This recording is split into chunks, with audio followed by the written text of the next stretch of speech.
जय जय श्री राधेश। यहाँ पे ये भोजन थाली है। यहाँ पे भगवान भोजन यहाँ पे थाली देखिए, जिस पावन भूमि पे आप लोग परिक्रमा कर रहे हैं, सबसे पहले तो ये समझे कि आप किस शहर में। इस पूरे पावन क्षेत्र को कहते हैं कामवन। ब्रज में 12 वन हैं। उन 12 वनों में ये जो 5वां वन है, इस 5वें वन कामवन के बारे में कहा गया है। भगवान ने खुद कहा है कि उक्तम च पंचम काम्यकम वनम वनानाम वन उत्तमम तत्र गत्वा नरो देवी मम लोके महीयते। कि मेरे द्वारा जो कहे गए बसाए गए जो 12 वन है, उन 12 वनों में जो उत्तम च पंचम, ये जो 5वां वन जो कामवन है, वनम वनानाम वन उत्तमम, वनों में भी सर्वोत्तम वन है।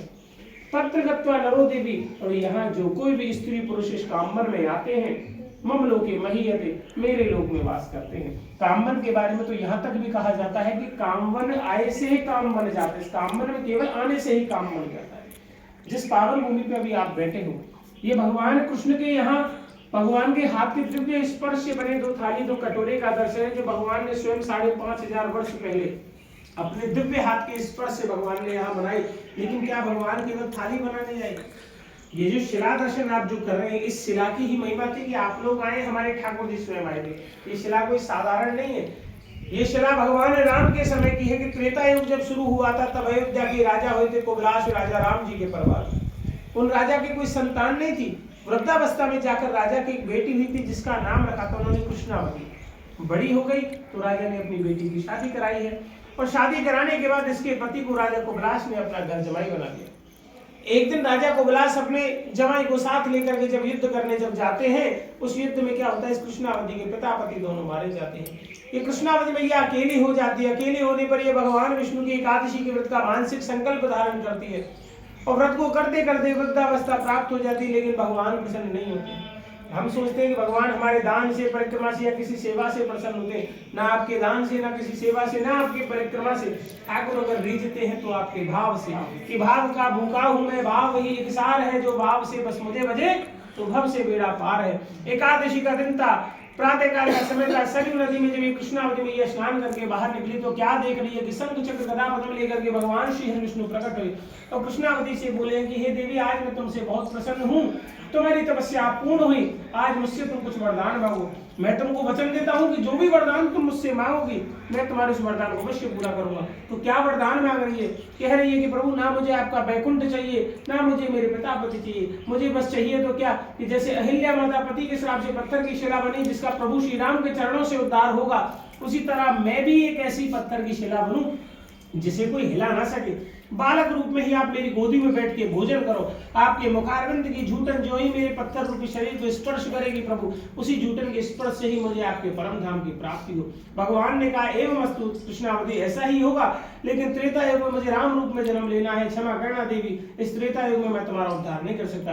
क्योंकि राम रूप में जन्म था, मर्यादा के बंधन में थी, माता सीता को एक पत्नी का वचन दिया था कि द्वापर में जब कंस का वध करने के लिए मेरा कृष्ण रूप में अवतार होगा, तो मथुरा के पश्चिम भाग में कामवन नाम की नगरी में इंद्रसेन पर्वत के नीचे तुम भोजन स्तरीय शिला के रूप में प्रसिद्ध होगी। मैं भैया बलराम और सगान के संग गैया चराता हुआ कामवन में आऊंगा और तुम्हारा उद्धार करूंगा।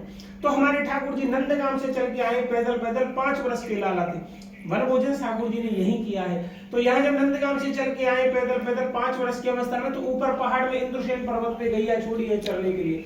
नीचे शिला पर आकर के ठाकुर जी बैठे थे, थालियां कटोरे तब तक नहीं थे। सखाओं से बोले भगवान के लिए, भैया तुम्हारी मैया ने तुमको काका भोजन बांधे, बड़ी अच्छी सुगंध आ रही, तरफ तुम्हारे भोजन ने खोलो।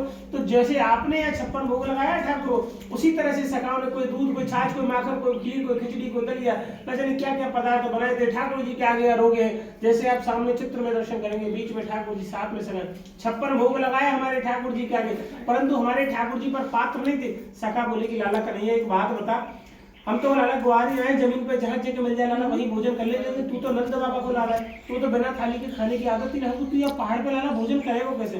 तो हमारे ठाकुर का भी केवल यही बात था कि अगर मैं चाहता तो इस राजा की बेटी को सिंहासन बना के खुद के लिए पात्र बना लेता। 10 मिनट टाइम लेना, इससे ज्यादा टाइम नहीं। मेरे जाने के बाद 5 मिनट चाहिए। मेरे जाने के बाद मेरे भक्तों को पता चले मैं किसी भक्त के बंधन में बंधकर 5 वर्ष का पैदल पैदल इस कामवन में आया। तो हमारे ठाकुर ने थोड़ा सुना देना चाहिए। आप यहाँ पे तो सब सुन लेते हैं। वो लोग आ रहे हैं क्या और महाराज जी? अब हो गया, तुम पद गायन करो और ज्यादा प्रवचन नहीं करके चलो आगे। प्रवचन कुछ नहीं करना। हमारा मंदिर अगर बंद हो गया ना फिर हो गया आप लोग का। क्या हो जाएगा? प्रवचन भी कर लिया, होली खिलाएंगे आपको। कोई होली गाओ, हमने होली खिलाएंगे बस। आप होली गाओ ना। इनका पूरा हो जाए।